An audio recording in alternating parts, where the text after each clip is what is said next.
All right, check. Microphone on. How's it going, guys? Welcome to January's community Q&A session. I'm going to get started real quick here with Caleb. So, Caleb, your question is, there's a Yoy-like fill in old school that sounds very much like, or Classic and Evil, it sounds very old school. I'm trying to pull up that project right now and see if it's going to... Yeah, there we go. So let's see if I can dig into here a little bit. Because I don't remember what I did for this. I know it's got a comb filter on it, but I don't remember what else was going on there.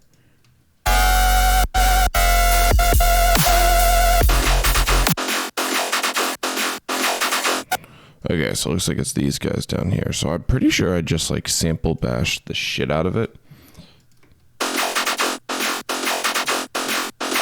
So pretty much all of the labor is... coming from this spectral resonator right here. Without that, it's just this sample that is from one of my old packs, last tear out sample.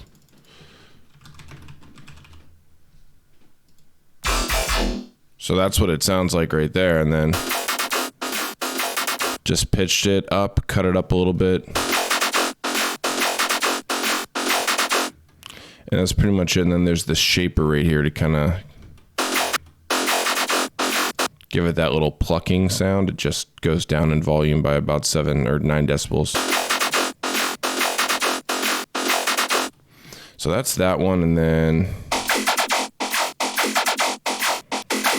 this is the same exact chain. I just think it's a different part of the sample. So let's see here.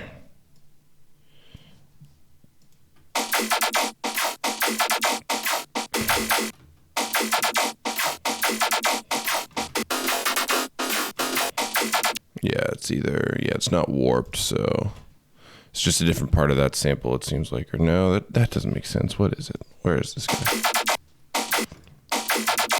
I see. It's this frequency shifter right here. So that's acting on it. Yep, turns on right there in that section. Just gives it a little bit of different tonality.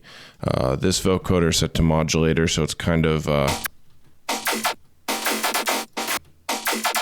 nerfing that sound a little bit, just stripping it away.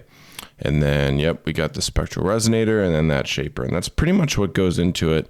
Now, that doesn't really give you the character of like the Yoy, but that is how I made that sound.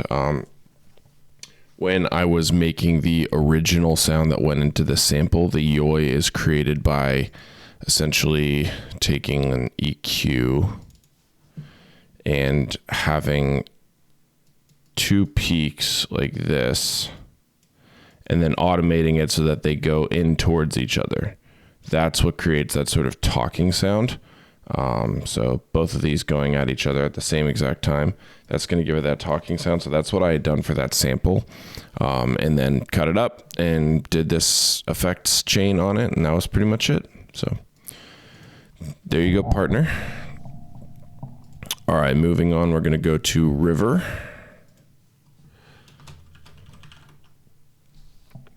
All right, River, we got you at 340. Okay, here's a wild one. I don't know if you've gotten before. DJ techniques. Yeah, I haven't gotten that one yet. What are some methods I use for transitions? Personally, I do the emergency loop, along with a mix of other techniques, but I'm upgrading. I mean, to be honest with you, I mix pretty vanilla. There's nothing really all that special in what I do a lot of the time. Because I mostly try to just prioritize like song choice rather than actually like doing crazy shit on the CDJs. So most of the time what I'm doing is, I'm when it's the outro of one section of a song, or not the outro, but like, the part of the drop that starts to calm down. I'm bringing in the intro section of the next song. About halfway through, I flip the basses so that the one that I'm mixing in, I flick the bass on, and the one that I'm mixing out, I flick the bass off. Slowly start to pull that fader back on the one I'm mixing out to about 75%. And then when it reaches that, usually it's the 8 bar mark, I just pull the fader all the way down on the one that I'm mixing out. and make sure that the one that I'm mixing in is all the way in. Usually I'll pair that with some sort of like FX on the FX knob of the CDJs. So whether that's reverb out very gently, or helix or flanger or whatever it may be, and just kind of hit that towards the very, very end of the 8 bars. And that's pretty much it. And that's mostly how I do just about all of my transitions. I don't do too many like crazy DJ technique things. I just do kind of the basic stuff, because my DJing isn't really in CDJ skills. It's more in song selection and flow orientation and choosing, which moments to create when and how and stuff like that. Much more of the philosophical side of DJing rather than the technical side. So it's kind of probably an underwhelming answer, but that's just about all I do. Sometimes I get a little experimental from time to time, and I'll smack a loop and do some pitch up and stuff like that, and then bring in another build, but it's relatively rare. So most of the time I'm doing the bare minimum. Good question though. All right, moving on to Sean.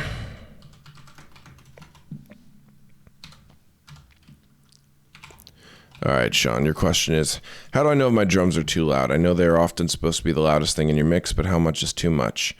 I've been working without a limiter, so I don't know if that would change your answer. Not in particular. The thing is that if your track is as loud as it should be, I guess to answer your question directly before I get into any whys, the answer is to use your ears. And I know that's not the answer that is preferred, because the question is, well, how do I use my ears? Oftentimes, any newer producer might not really understand how to do that, and it takes a long time, or not a long time, but it takes a while to settle in. But I'll tell you this. So as I prophesize up and down the basketball court, I prefer to mix my records loud, meaning that I'm pushing all the sounds just about as hard as they can go when I'm writing. And then afterwards, I'm slowly stripping elements away in order to clean it up. So literally mix it down rather than mix it up. When you do that, you can identify very quickly when your drums are too aggressive or not, because quite literally they will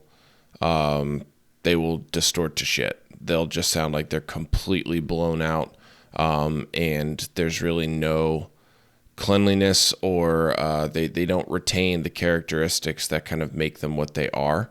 When you blow out a kick, for example, as soon as those frequencies start reflecting back down into itself from distortion, it just gets disgusting in the worst way.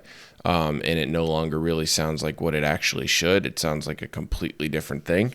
And that's kind of when you know. Now you can obviously push your drums a little bit, as you should, because that dirtiness gets lost in the mix. But when you push them too hard, when they're too loud, they just start to completely fall apart. Now, the thing is if you're doing any other kind of mixing method and you're not mixing loud and you're mixing quiet, then it's 100% up to you to use your ears, because quite literally there is no other indicator. Nothing is going to tell you that your drums are too hot, aside from the fact that they're just going to be too loud. And that's a lot more difficult to identify, especially if you don't have if you don't have equipment that you're familiar with, as well as equipment that has a flat frequency response, flat enough for your preference. It becomes much more difficult to accurately identify when things are too loud or when they're not. So, especially for newer producers that aren't familiar with how to use their ears in the right way. So, yeah, that's pretty much it. That's my answer for that one. It's supposed to be the loudest thing in your mix. I want to combat really quickly. It's not necessarily supposed to be the loudest thing in your mix. It's supposed to be the most prominent. There's a very, very large difference. it shouldn't be drastically louder, but it should be more prominent. It should cut through because of vehicles such as the sidechain, as well as just making sure that your drums have the proper frequencies that they need in order to cut through the mix. And that's very, very different than just pure sheer volume. So, but very good question. Hopefully that gives you some insight. And if you have any more interest in looking at what I mean when I say mixing loud, you can go back to my last February's mix and master tutorial. I'll be trying at some point in time to update that and give a more recent version, but that tutorial on this Patreon is still very much applicable to newcomers. All right, Antihero, let's see what you got. We're at 1050.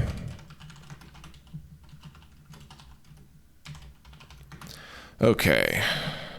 We're doing well. My question is about intro and drop, maybe more future-based stuff. The problem is when I have some chords in the intro and I don't want to use them for the drop, it's too boring, then it sounds like two songs. Do you have any advice on how to make the intro and drop different but still sound as one, or how I can use the intro chords for the drop without getting boring? Yeah, so this is a good question. The answer to your question is a little bit more complicated than just like one particular thing. You could use the same progression in a whole song and not have it get boring by using different sounds throughout, as well as using different melodies and stuff to complement those sounds and complement that progression.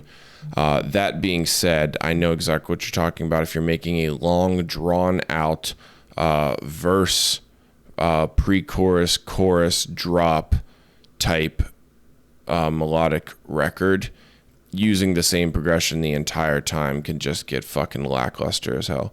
So what I would suggest is what I tend to do is one of two things. Either you slightly change the chords throughout the record, such as, half timing them, making them twice as fast at some point in the record, or making a slight variation. So maybe changing the third chord or the fourth chord so that it's just slightly different. I just did that on a remix I did this week. I needed some variation and I only changed one chord and it was sufficient. One chord in the progression and it was sufficient. Alternatively, going back to what I was saying, if you do have a very long drawn out sort of arrangement, what you can do is you can start with chord progression A, move to chord progression B. Chord progression A would occur in the verse, chord progression B would occur during the chorus or hook, and then chord progression B will stay during the drop. So you create a completely different set of chords that aren't going on for the whole track, just the important track or the important parts. That is much more effective than if you go B, A, B, because it just sounds like it's not really linear at that point in time. A, B, B is definitely the best way to do that, in my opinion. So that's pretty much my best recommendation, and I think that'll help you a lot. I think ABB in your case is probably what you're looking for. So I would, recommend just experimenting with that. So once again, first set of chords in the verse, if you have a pre-chorus, you can use an ACBB type method where there's a completely different miniature progression during the pre-chorus. The chorus has the B chord progression, and then the drop maintains that B chord progression. So that's my best advice there for chords. Hopefully that gives you some help. Good question. All right, moving on to Peter. We got you here at 1420. All right, Peter, let's see. Hey, Coach, when producing and mixing mastering tracks in the same session, I very easily run out of headroom and the whole mix sounds distorted and clipped in general.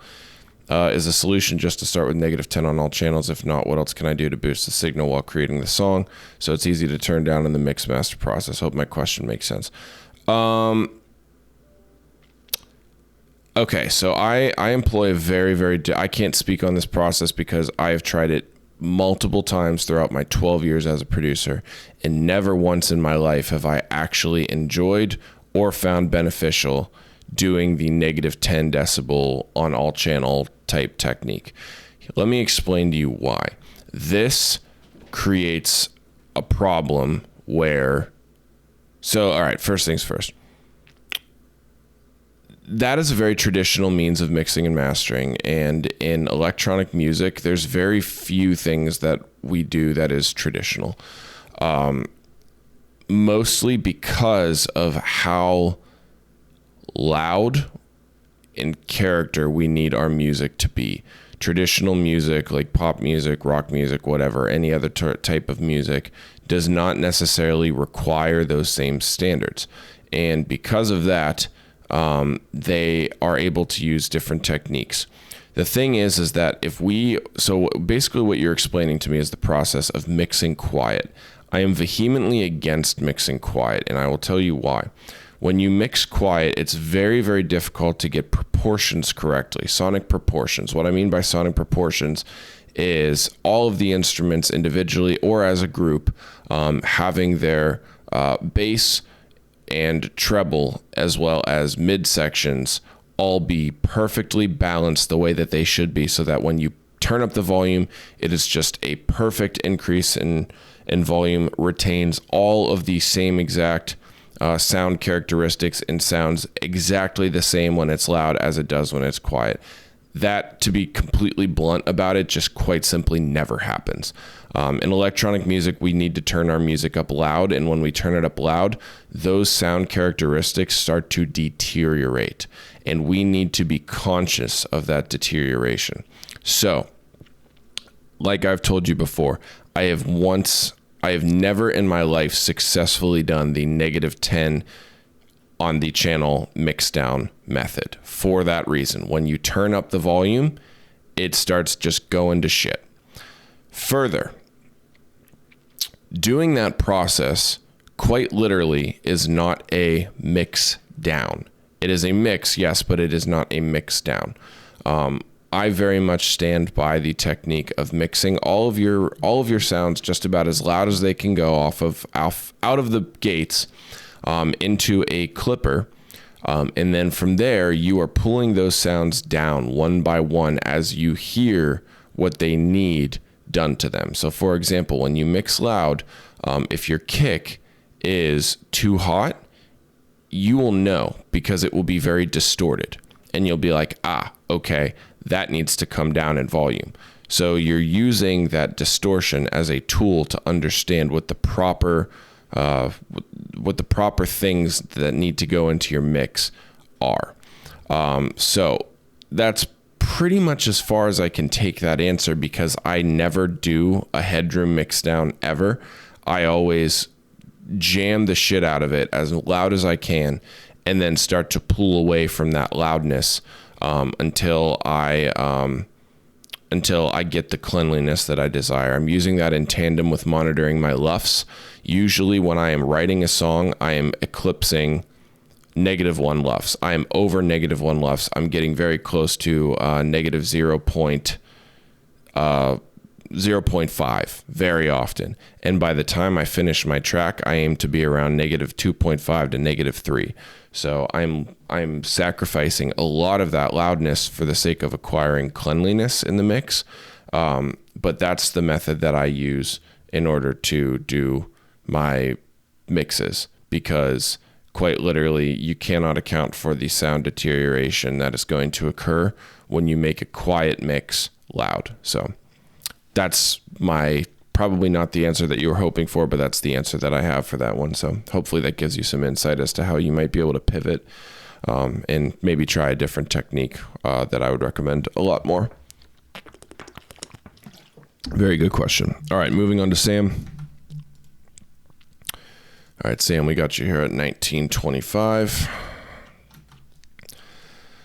Okay, Sam, 2 questions. 1, I have a bass patch and a drop I'm trying to make. I like it. It doesn't really feel like it's in your face. Any tricks or tips to manipulate it to how you want it? How did you process that Call of Duty Spray and Pray sample from your Escape remix? Okay, so let's answer number 1. You have a bass patch and a drop you're trying to make. It doesn't really feel like it's in your face. So quite quite literally, I would recommend, there's three things. Number one, if you've distorted it already, perfect. If you haven't distorted it yet, I would recommend adding some slight distortion to it. Number two, turn up the volume. If you want it to be more in your face, the best way to do that is just quite simply make it more present in the mix, and the easiest way to do that is turn up the volume. If you've already done that and it's still not doing the job of being in your face, chances are high that it's because it's not in your face, it's on the sides. A very common issue that a lot of people run into when they're starting to get into sound design is they will do things to the sound that create a very large stereo field, such as the unison on Siem FX, or the hyper distortion and the dimension. All these things create a vast amount of side image and strip away from the middle image. So what I would recommend is my mid-side separator rack. And what you need to do is you need to monitor. So I have a switch here on my Ableton template where if I press the 3 button on my keyboard, it switches into mono. So for example, this sound right here is, as I demonstrated, I turned all these knobs up. These are various things that just create a lot of phasing, and therefore you're losing a lot of that mid signal to the sound. In exchange, you're getting a lot of sides. When I sum this to mono by pressing my 3 key, listen to how the sound changes. Gets drastically quieter. So I know what I need to do is go to my mid-side separator and turn that mid up considerably, usually about 6 decibels or so. Now when I resum to mono, it's a lot more present. It's still in my face. It becomes very easy for a sound to not be in your face because there is no mid signal to the sound to actually be front and center. As I go over in my mix and mastering course, sounds that are mid-centered tend to be focal. We focus on them. Sounds that are side-oriented tend to be more background sounds. We don't fixate on them as much. They're not as identifiable to our psyche as much as those mid-center sound are. So that's why it's important to have things that are going to be in your face, such as a lead or a prominent bass sound, have sufficient middle signal information, mono signal information, however you want to phrase it. So that's the technique that I would employ there. So those are the 3 things that I would try. If you're failing to get it in your face, it's likely one of those. If it's not, then beyond that, I'm not really certain what it would take. Because distortion fixes the problem of the sound not being aggressive enough. The volume fixes the sound, or the problem of the sound not being prominent enough in the mix. And the mid-side technique fixes the problem of it not being in your face enough because it's too side oriented. So I'm guessing it's one of those, but if it's not, I apologize. So very good question. Question number 2 for you. How did I process that Call of Duty Spray and Pray sample from the Escape remix? So there's really a lot that goes into that, and I kind of skip over much of that in the video because I'm vastly experimenting, but usually that sort of process looks like this. It goes something like, we'll do Camel Crusher, get some distortion, I go to vocoder, and I set it to modulator to kind of strip away the sound a little bit. Beyond that, I am using Siem FX, and I'm going to the filters section, and I'm setting it to the combs filter, just like this, and I'm usually setting it down here with a bit of resonance. I group these 2 things together. I duplicate them out. So this is, by the way, most of this is very identifiable in all these techniques are able to be looked at more. I have a video that I uploaded last month called How I Make My Tear Out Gun Sounds, and that technique is exactly what I'm doing here, and that's exactly what I did for that gun sound in that video. And to further just continue on here. So on this second one, I'm going to turn up the combs, turn down the resonance. So there's 2 of these acting at the same exact time here. From there, it's kind of just a game of trial and error. But if I were to take just a sound, like let's just take here, we'll just grab a fucking gun from Splice.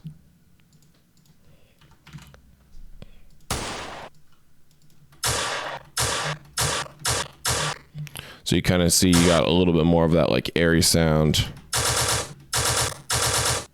And then right there, you know, it's a little bit, the one I use in the Escape remix is a little bit deeper, so you could quite literally just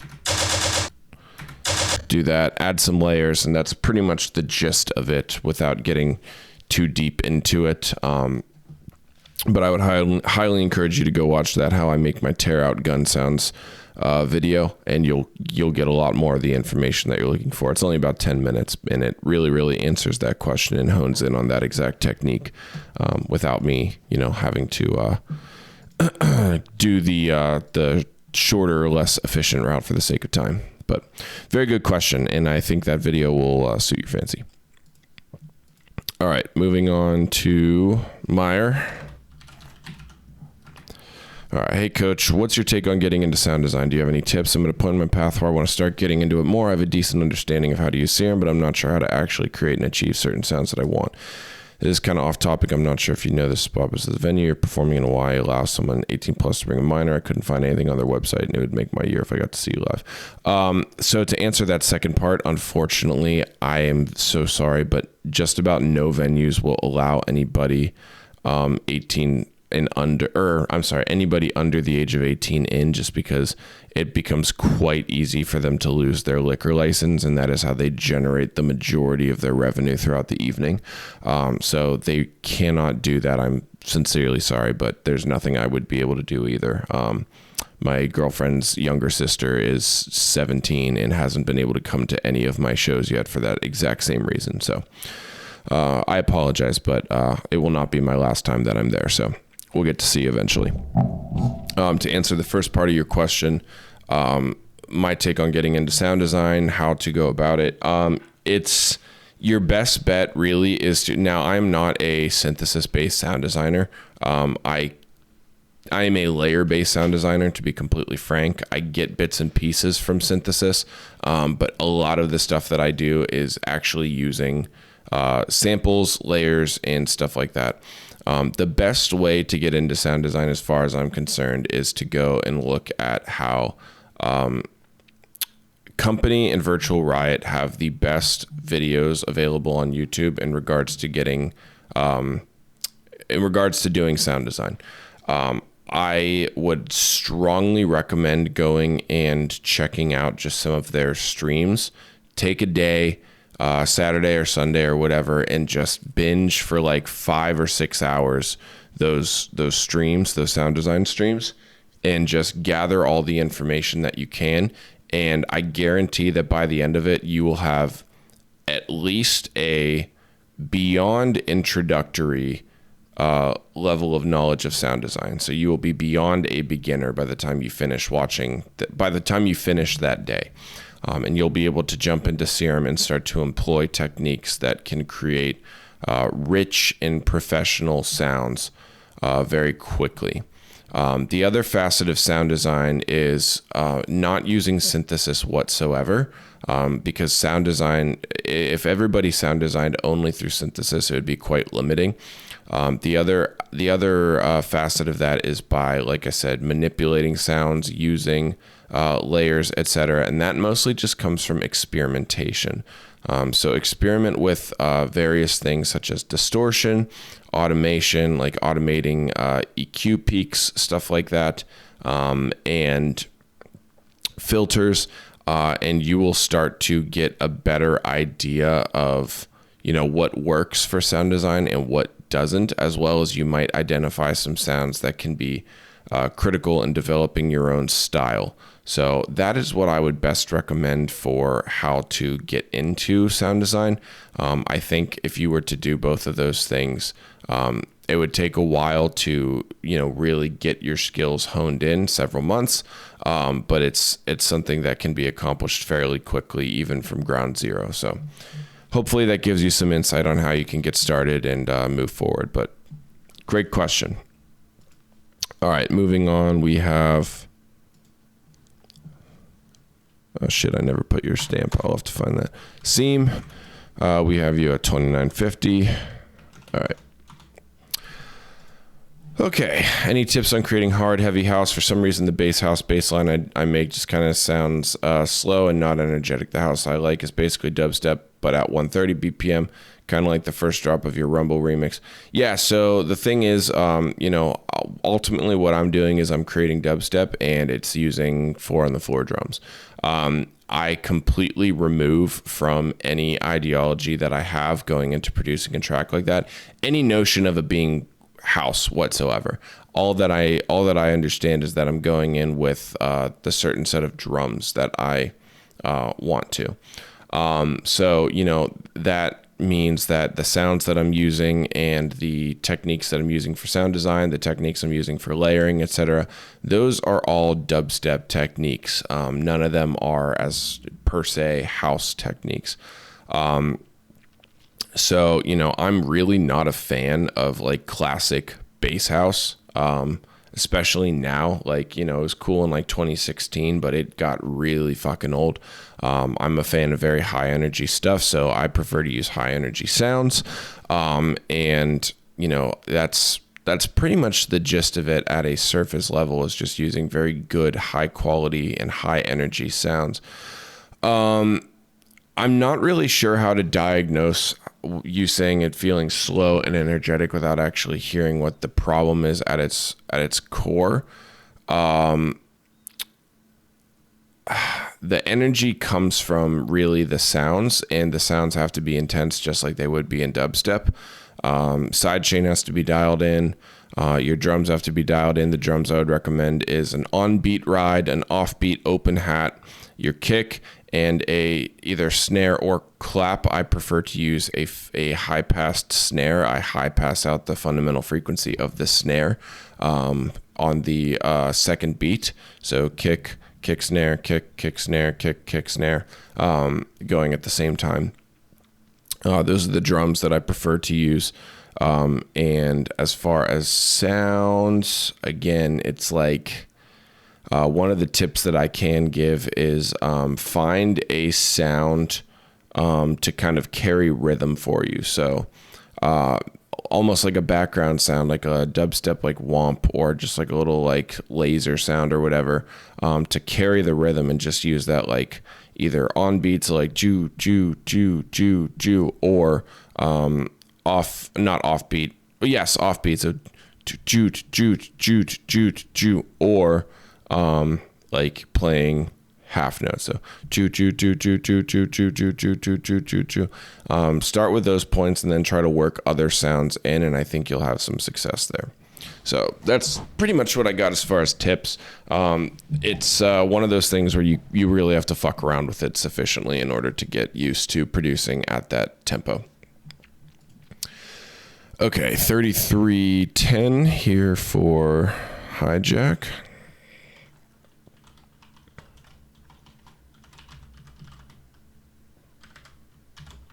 All right. Hey, Coach, I'd love to know more about your mixing and mastering process. Like when you start to do you mix, do you mute all your channels and start with kick? Do you need to make sure your kick is at -6 decibels and then start adding other sounds while not passing -6 decibels? I need to know. Okay, so I have a whole mix and master course on my Patreon. I created it last February. I have interest in updating it as some of the techniques are dated, but if you're trying to get into the headspace that I use for mixing and mastering, that is still a completely sufficient starting point. The only real difference is I use a slightly different master chain now, but it will still get you from point A to point B, and all of the techniques that I use are still in that video as far as mixing and how I identify loudness and all that fun stuff. To give you a brief summary, pretty much I don't do any of that shit. I don't do make sure kick is at a certain level. I don't do adding other sounds. I don't mix quiet ever under any circumstances. A previous question on this thread had asked if I do, if I drop every channel down -10 decibels and start producing there. Never in my life have I had success with that. I mix everything loud. I put a clipper, a hard clipper on my master, and I put a LUFS meter after it. It's very critical that it comes afterwards. I also put it's a rack I have on the Patreon called Basic Master Monitor. And aside from that, there's a EQ spectral graph that I use to identify the sub level and see how aggressively that sub level is coming in or not. Those three elements are what I use. From there, I am mixing when I'm writing my song, all of the sounds are about as loud as they can go. The song sounds excessively crunchy and distorted when I start, and I want it that way. The reason why is because what I do is from there, I mix it down. I pull down all of the sounds individually based off of what they need. The easiest section of that is that the three hardest things to mix in a song, which are, in my opinion, the kick and the sub, and why can't I remember the last one? I don't know. So I know there's a third, but just those two for right now. The kick and the sub are much easier to mix because you have a direct method of feedback. What I mean by that is when the kick or the sub is too loud and you are running all of your sounds into a hard clipper, it will tell you because it will distort and it will sound like shit.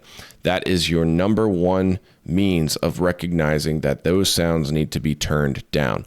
If not turned down, there's another problem, such as maybe your kick has shitty frequencies in it. If you turn it down and it's just completely gone from the mix, then maybe there's some shitty frequencies that need to be cut out, and then it will sit better.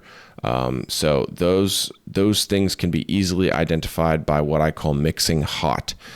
So what I do with the LUFS meter is I watch the LUFS meter. Usually when I'm writing a song, I'm clocking in a high amount of LUFS, usually negative 0.5, at least negative 0. At least negative 1. By the time I wrap the track, I'm down at negative 2.5 or negative 3. And that's usually as loud as I like to get in order to maintain the cleanliness that I prefer. So all that is acquired by simply stripping away at the sounds and mixing down rather than mixing up. Anybody that tells you that you got to turn all the channels down and all that shit when you're producing, that's, in my opinion, that is encouraging mixing up, which is a very dangerous process for creating electronic music. And in my opinion, the number one reason why newer producers struggle to get professional sounding results. So go check out that video series. It's got, I think, 6 or 7 videos, each about anywhere from 15 to 45 minutes. And if you watch that whole course, you're going to be on your way to really understanding what I do. Very good question. All right, next one, Mason. Mason will get you here at 38.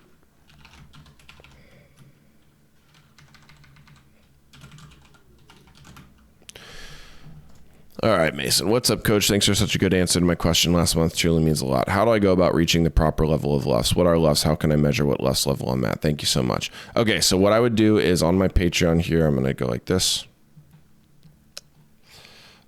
And I'm going to go to my page, and I'm going to type in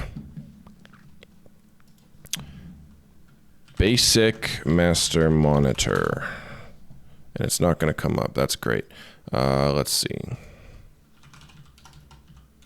Basic. Let's try this. Aha, Basic Master Chain right here. So in Basic Master Chain, I believe is Basic Master Monitor. Let me make sure of that real quick.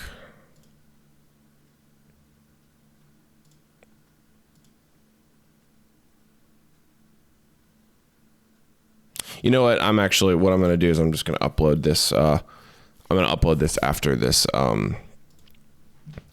Q&A video. The Basic Master Monitor looks like this.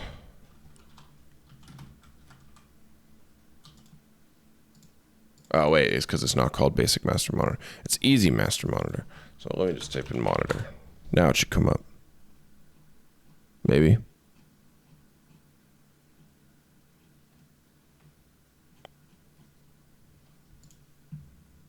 Master Monitor, right here. This this post right here, 1101 master monitor. Okay, so master monitor is going to help you identify those things that you need. So we're going to pull it up real quick. And as you can see right here, there's two tools. One of them is from the Melda Free FX bundle. It's completely free. Go download it. It'll change your life. Anyways, how do you go about reaching the proper level of LUFS? So as you'll see right here, let me import a track. So this is my most recent remix that I've been working on.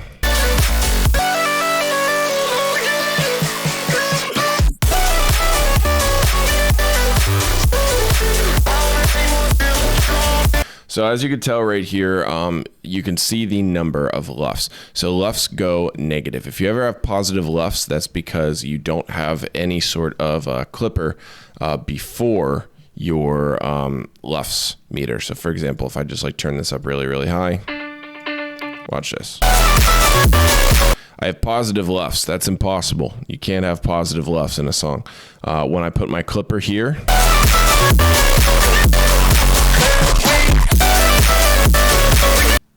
for some reason it's still leaking because I don't know why it's leaking, but like the volume is coming past 0 decibels here on the meter. If the volume wasn't coming past 0 decibels, let's see, it's still leaking. I don't know why it's leaking. Anyways, if your track is actually like being limited at 0 decibels in one way or another, either by a clipper or a limiter, it cannot get past 0 LUFS. So your value of LUFS will be under 0. So this is the LUFS that I mostly look at the short term right here. And LUFS it's a loudness indicator. And I don't know fully exactly how their algorithm works, but it identifies or tries its best to identify how perceived loud your track is. So I put it on my master, I put it after my master chain, and then I use that to make sure that I'm getting my track as loud as possible. And that's pretty much how I use it. I would encourage you to go back and check out this series. Let me find it. I'm going to find it. Hang on. Probably have to scroll back quite far. I have a mixing and mastering series that I think would be quite beneficial to you. Load more.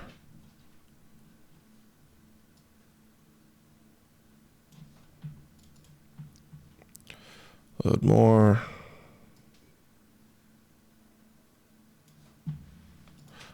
Load more. I think it's 2021, so it's pretty old.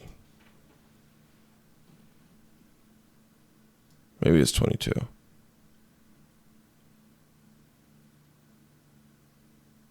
Aha! Mixing and mastering part 1. So you can use this tag right here, mixing and mastering. This is my complete tutorial on going about mixing and mastering, and it goes through LUFS as well as all of the other things that you will probably need to understand for mixing and mastering properly, LUFS being one of them. And yeah, it'll help you a lot. So I'd highly recommend that you go check that out. And then you'll be good to go. It's a little bit dated, but most of the thinking is still intact. So very good question. Hopefully that gives you a little bit of insight. All right, next up is Jacob. We'll put you, Jacob, at 4350.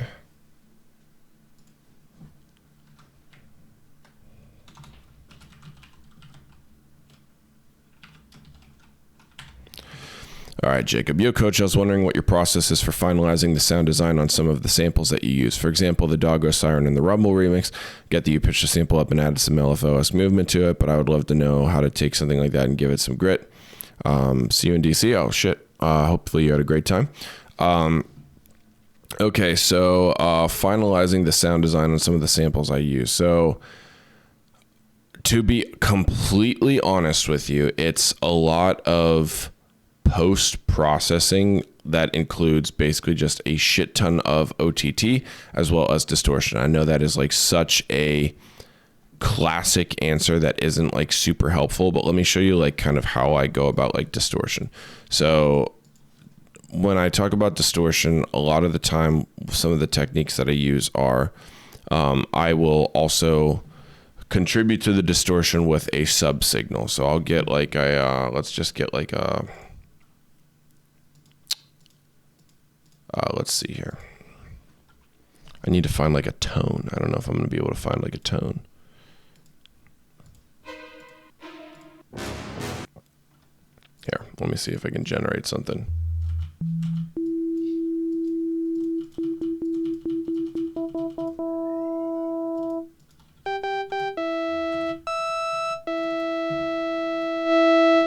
So there I have a tone. If I go about like a little bit of distortion, this is going to be random and scattered, just so you know, so you're not going to get a perfect result here.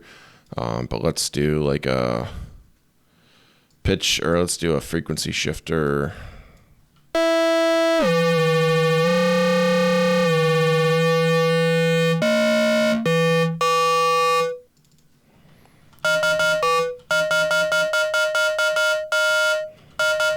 And then we'll throw some OTT on to really beef this guy up.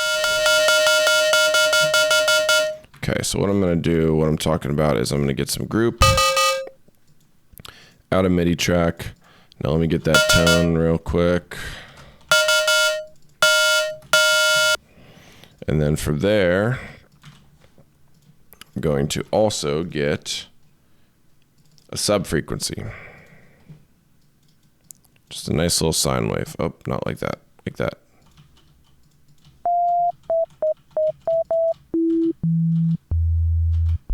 I'm going to play the lowest sub note that I can in my...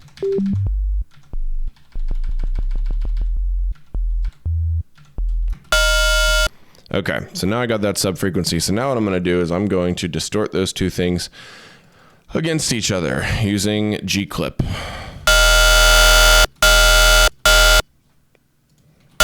And I'm going to put a utility here on this sub frequency, and I'm going to show you what that does. When I turn this down, less, here's more.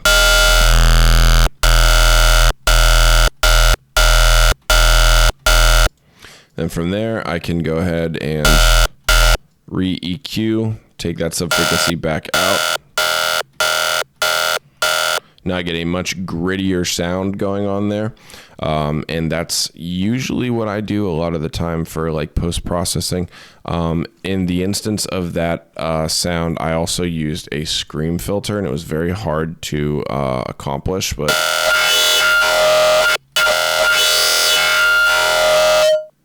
basically poking a resonance like this into the method of distortion, which in this case is a clipper.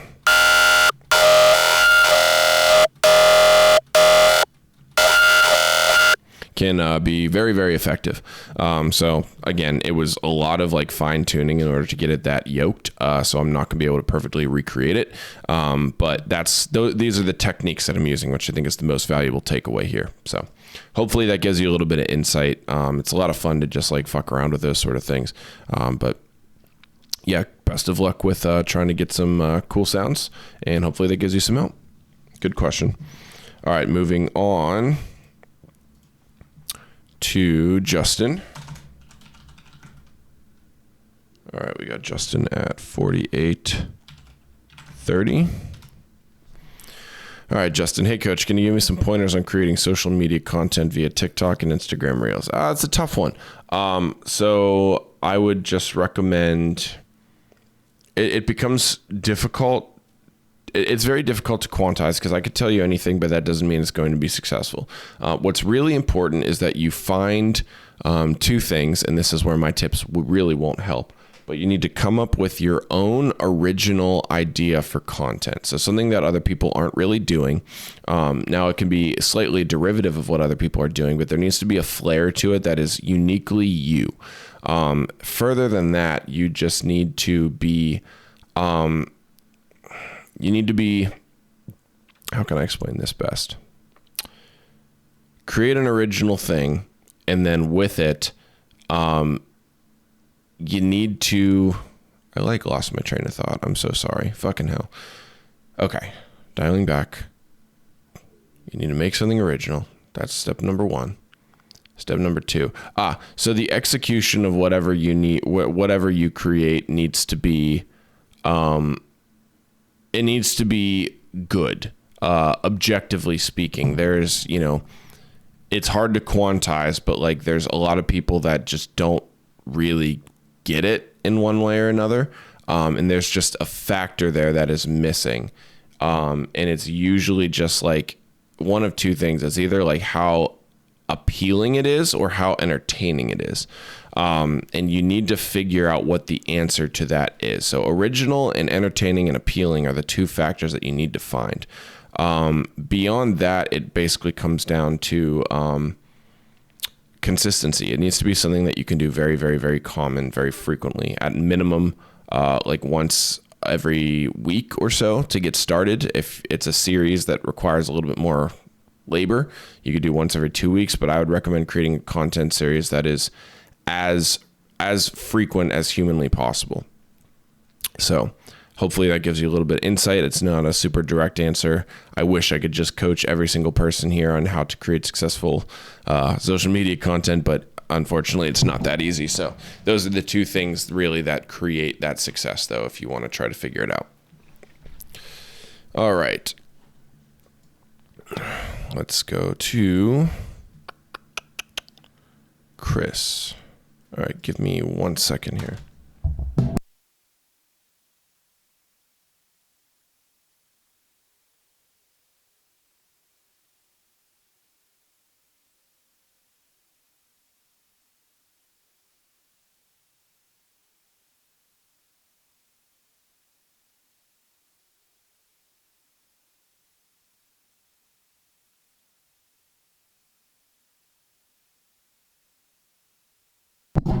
All right.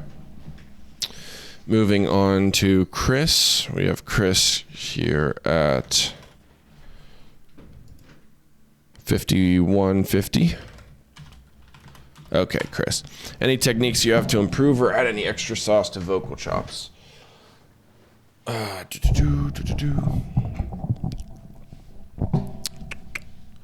right. Sorry, I got sidetracked there for a second. All right, so to do vocal chops, I'll show you what my sauce usually is. So let me grab a vocal. So the main thing here... Check. Check. Drop with your hip. Jump up. Da. And I don't want to hear it. I don't want to shake. Come on. I know it's a game I'm not gonna play, but maybe you should. Okay, so let's try to cut this up a little bit. I know game. So the main thing is just to try to cut different syllables that have notes and try to make a melody. No game. No game. No game.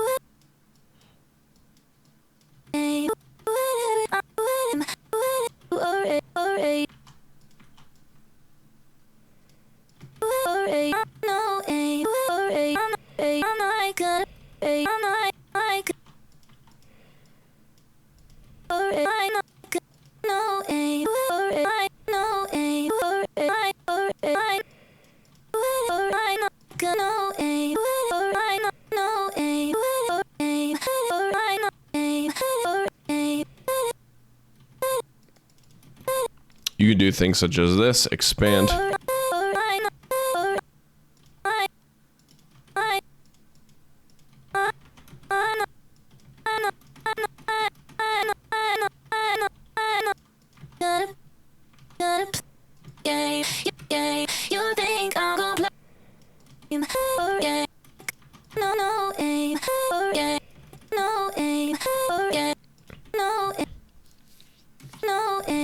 From here, what I like to do is I like to refine the melody.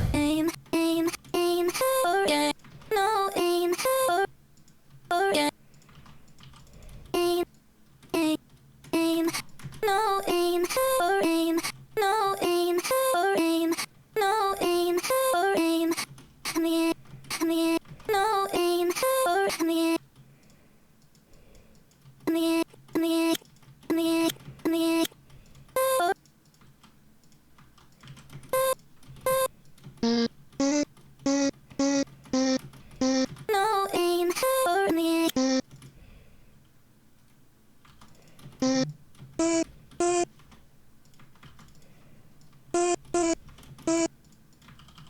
No ain't for me.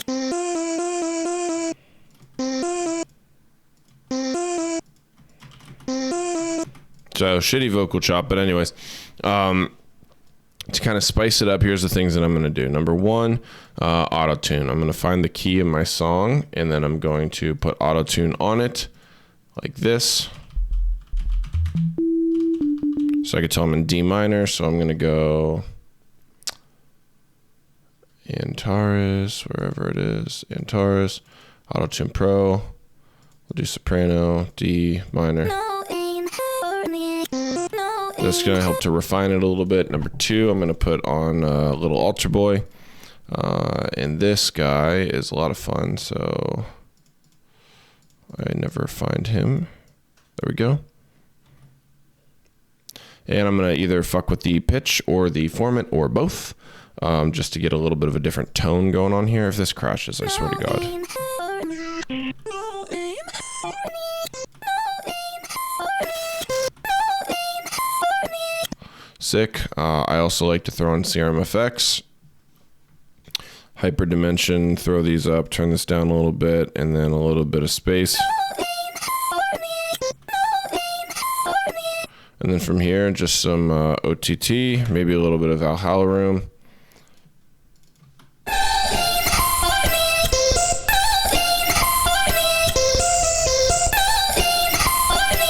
And that's pretty spicy at that point. So obviously we made it quite considerably different from... No ain't for me. It's pretty much what I do just about every time when I'm running vocal chops. So hopefully that gives you some insight. Where I don't care. There we go. Very good question. Moving on. We got Guerro. 5710. All right. Could you briefly go over how to prepare sets and more specifically cues and settings in Rekordbox? Any settings on CDJs you need to worry about? Okay, so I can answer the back half of that. I don't have Rekordbox on this PC, so I can't really get too much into that. Besides, I wouldn't really be qualified for it. I understand Rekordbox, but there's probably a 15-minute YouTube tutorial that you could find that would give you exactly what you need. So here's what I would look up. I'll give you some things that I would look up how to use. How to obviously import your tracks into Rekordbox. How to format your USB. I can't remember. I'm not going to speak on which formatting method you need to use, but I would look up how to format, and they'll tell you which one you need to use on your USB. Okay, so importing your track, how to set cue points and memory points. They're different. So cue points there's buttons on the CDJs that go like A, B, C, D, E, F, I think on the 3000s. And basically what happens is as soon as you press those buttons, it starts playing the track from that point in time. Memory points are different. There's a button on the CDJs up above the jog wheel to the right, where when you press it, it navigates to the next memory point, which is indicated by a little red arrow. So I'd look up memory points and how to set them.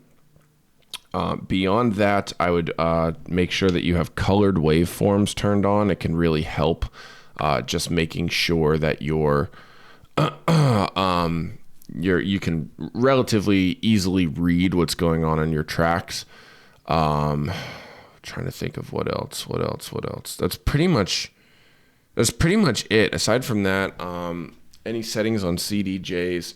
So obviously you have the throughs, which I'm sure you're probably familiar with, but under the faders, there's a switch which makes it so that the corresponding fader either goes with A on the CDJ or B on A on the crossfader or B on the crossfader, and I just set it to through, which is the middle setting, to make sure the crossfader is inactive, which is usually best.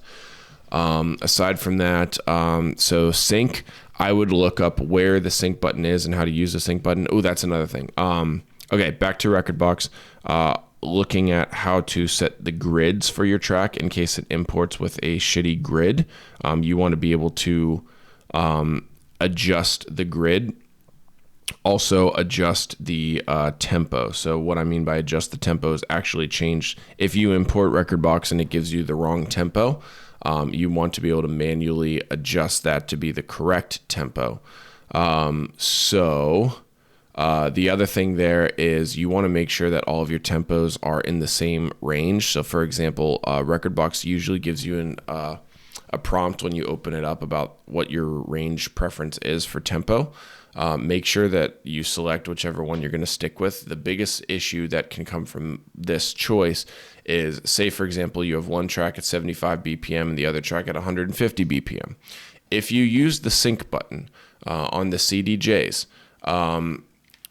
the sync button will make the 75 track go twice as fast. It will not understand that it is half of 150 and just sync it off of that. It will make it go twice as fast. So that's why it's very important to make sure that your BPMs are set correctly. Further, I would look up how to use the sync button on CDJs if you have interest in doing so. I didn't use the sync buttons on CDJs for the first 4 years I DJ'd. Now I do because it's just way easier, and I also like to shift tempo actively while I'm DJing, which is a lot more difficult to do when you're manually beat matching. So you can look up how to use the sync button. It's relatively straightforward, but one thing that you would need to understand is that if you adjust the jog wheel on either of the platters while the sync button is on, the sync button will start flashing and you need to double tap it in order to re-engage it. That's just something that they don't really outright tell you, but you will need to know. Besides that, basic functions on the CDJs I'm trying to think of. I would take a crash course on the FX panel. The main ones that I would probably say you'll want to use are reverb and maybe honestly, besides reverb, nothing really is that critical. And then there's the effects knobs, which are above the faders. Make sure you get the gist of those. And that's pretty much it aside from, other settings. I would make sure you have quantize turned on the CDJs. That's up in the bottom left-hand corner of the screen. Not on the screen, but right next to the screen, bottom left-hand corner. And other than that, I would make sure that the CDJ, there's two modes, CDJ mode and vinyl mode. And I don't know why sometimes I'm not super thoroughly good with CDJs, understanding some of the niche things on them. But whenever it's on CDJ mode, sometimes when you pause, it just straight up starts looping. So I make sure that's set to vinyl mode. And then lastly is the stop on it. So there's two knobs up on the top right of the CDJ, kind of the body below the screen, but the top right of the interface, that adjust when you press the pause button on the CDJ, how quickly the song comes to a stop. It kind of has if it's set to loose, it has a tape stop effect. If it's set to tight, it just stops instantly. So make sure you look at those things. But yeah, that's pretty much, I tell you what, all those things, let me show you where their buttons are just so you get a gist. All right, so really quickly, come on, load. Okay, how about this one?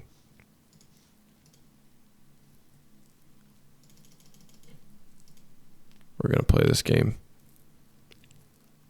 Okay. All right, so the vinyl speed, that's what I'm talking about most recently. Here's the Q/call loop, that's for your memory points. Here you can see these are Q points, hot Qs is what they're called actually, and that's the A, B, C, D, E, F I was talking about. You have,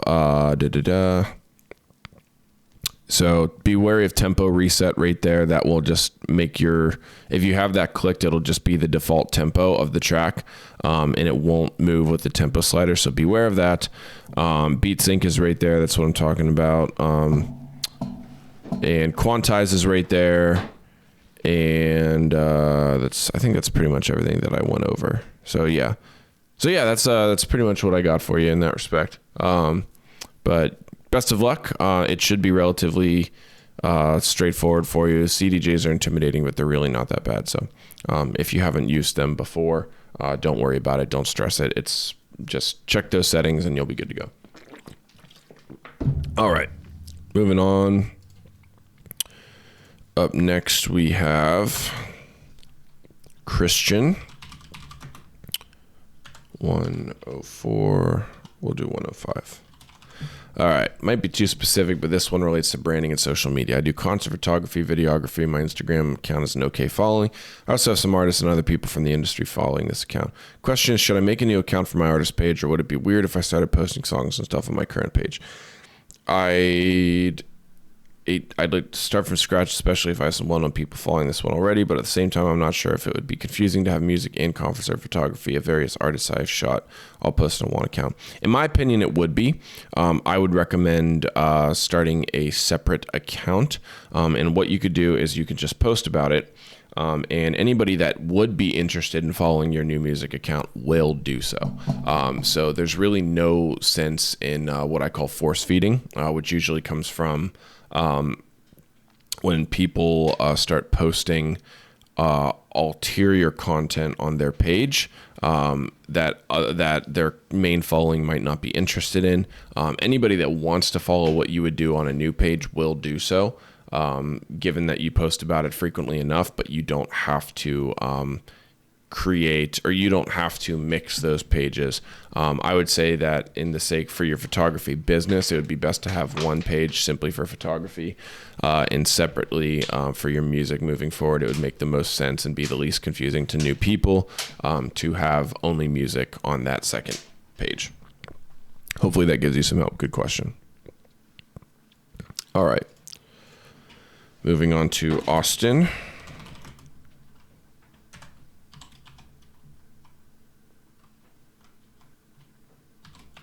All right, Austin, your question. Hey, Coach, new guy here, and I'm curious about your thought process on when to push your main bass layers of your drop wide versus mono. To get a little deeper, how do you mix those wide basses that are layered to prevent phasing issues and or harshness? Good question. That being said, I got to reread this to understand exactly what you're asking. Let me see. Okay.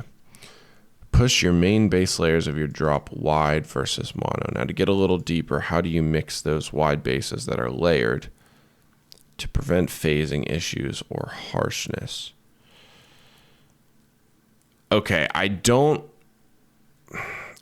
fully understand exactly what is being asked, so I'm going to try to dissect this and answer bit by bit, and see if I can answer your question regardless. Okay, when to push the main bass layers of your drop wide versus mono. I think it's very unorthodox for, okay, so say you have multiple layers that create one sound, all right? That one sound, okay, so bear with me here. Multiple layers creating one sound. That sound, if it were to be completely mono, would sound very unorthodox. I don't think you ever want anything really in your mix, aside from pretty much your sub and like your kick, to be completely mono-centered. There should always be some stereo going on there, or it'll sound very unorthodox. That being said, say you have 3 different pieces of layers that make up that sound. There might be one of those pieces that is completely mono, another piece that is some stereo, and another piece that is very stereo. And all of them make up the whole that is that sound that has sufficient mono signal as well as stereo signal. Okay. When to push the main bass layers of your drop wide versus mono is just a question of how prominent it is in the mix or not. Here's kind of the rule of thumb. You want your sounds to be as wide as they can go without losing their integrity. So what I mean by their integrity is, so say you have a focal point of your song, like this main bass layer that you're speaking of. It needs to have a good amount of width there in most cases, in order for it to sound nice and full. But if you sum that sound to mono and it gets substantially quieter, then you're taking away too much of that middle information. And what I would recommend is this tool, which I have concocted many eons ago. Mid-side separator is my favorite mixing tool because it happens very frequently. You sum a sound like that to mono, and it almost disappears. Turn that mid gain up, either that or turn that side gain down and then turn the volume up, whatever, however you want to go about it. There's an output knob right there. But that will help you rebalance your sound, rebalance in terms of speaking with the mid and side information of that sound. Okay, so hopefully that answers the first part. Let's get to the second part. A little deeper, how do you mix those wide basses that are layered to prevent phasing issues and or harshness? Okay, it's very unlikely that the sounds that you have, unless they're very similar in characteristics, are going to phase with one another. So I'm going to address that first and foremost. The phasing occurs with what I just talked about, when that side information is, because side information, I'm not sure, what you do or don't know, but basically if I were to, so let me pull something out real quick. Here's a Serum. I'm going to do a unison because unison gives it side information. Okay, I'm going to grab that mid-side separator and I'm going to throw it on just like that. Now, on my master channel, I have this mono switch. When I press the 3 button on my keyboard, it triggers mono. So that's just so you know what's going on there, okay? Going back to the sound. If I were to press this button, if I pull all the sides down, that's a mono-centered sound right there, just by pulling the sides down. If I pulled all the mids down, okay, it sounds relatively normal right now, but what if I press that key? What if I turn on this mono switch, just like that? Listen to what happens. Gone. They phase out entirely. So that sound is phasing itself. That's really what is occurring with phasing. Sounds don't necessarily phase against each other unless they're super similar in characteristic. That becomes a lot more of a niche, very, very, very, very advanced tactic that I would not advise you worry about in any way, shape, or form right now. As far as mixing goes, the sounds phasing on their own, as I had just sort of demonstrated, is what you need to be concerned about. How do you mix those wide basses that are layered to prevent phasing issues? Is by doing exactly what I had stated prior and just making sure that when you sum to mono, you still have sound information and characteristic that is, it needs to fulfill the role that it needs to do sufficiently in the mono scope as well as it does in stereo. So if the sound is supposed to be in the forefront of the listener's ear and it fades too much when you sum it to mono, then you need to turn the mid gain back up. Hopefully that gives you some insight there. The harshness is kind of the piece of this puzzle that I'm not really certain about at all, because none of these things that we're discussing right now really contribute to harshness. So I've kind of disregarded that. Harshness is harshness is something entirely different that we really get from like sharp frequencies up in this range right here. And that's not really something that occurs too much when we're dealing with like phasing issues. So I'm kind of just not really paying that much attention to that right now. But aside from that, good question. Hopefully that gives you some insight as to what you can do and how to solve those problems. I apologize if I wasn't able to answer it directly, but I was very confused as to what exactly was being asked. So did my best. All right, moving forward, we are on Zakair. Zakair is at 1, 13, 20. All right, Zakair, what do you got? So Coach, you got a question. It might be longer to show or explain related to curate your sets. I figured I'd ask, how do I deal with CDJ issues? When you were here in Denver, I know you left one messed up at least 2 or 3 times. Okay. How I curate my sets, that is, so I'll just give you a very brief synopsis. Everything about my set has to do with the flow, and that mostly has just come from DJing experience as well as trial and error.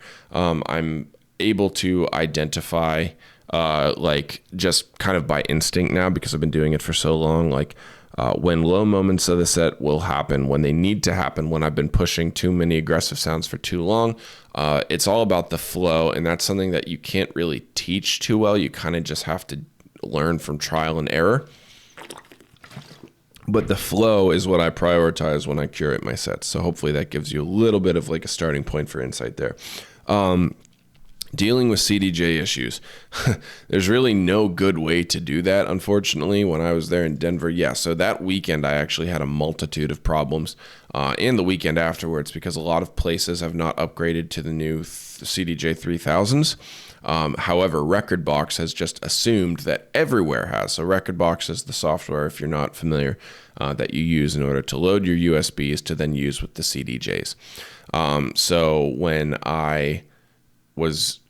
Rekordbox is assuming that all the CDJs are updated with the latest firmware, and also the latest are just using the latest CDJs, which is very, very naive. Anyways, that creates just fundamental issues between the communication of the USB to the CDJ, and that's why we get errors. And that's why I had like 2 weekends straight where I was just getting every like 15 minutes, my USB was just eating shit. Basically, that's one of the reasons why on my rider I request 4 CDJs, so that in the event that things are going awry, I can quickly just navigate to the next one. And that's pretty much the only real answer to that issue. I do my best, and sometimes I don't really keep track of it just because things seem to be going well at the time, but I do my best to have my 4th CDJ loaded up with the song that I need next in the sequence, so that in case one of the CDJs burns out, I can just navigate over to that 4th one and start playing, and it doesn't really seem too evident that I messed up, or that it messed up. I didn't mess up. It messed up. So that's kind of the answer there. Yeah, it's kind of a situation where more than likely you're just going to eat shit. If a CDJ messes up, a CDJ messes up. There's really no foolproof way to recover from it without just rebooting the CDJ. All right, moving on to Tristan, your final question today. We got 1:16:30. All right. Coach, different question here. I've been trying to contact you on something about my membership. I messaged you on Patreon, sent an email, and tried to at you on the Discord. When you get a chance to help you out, I'll really appreciate it. All right. I will take a look at that for you. I really do not use the Discord much anymore. Send an email to, I'm going to type this out for you. Send an email to this address, and we will get you helped out. Awesome. All right. And that concludes our questions and answers session for January. Thanks, guys. See ya.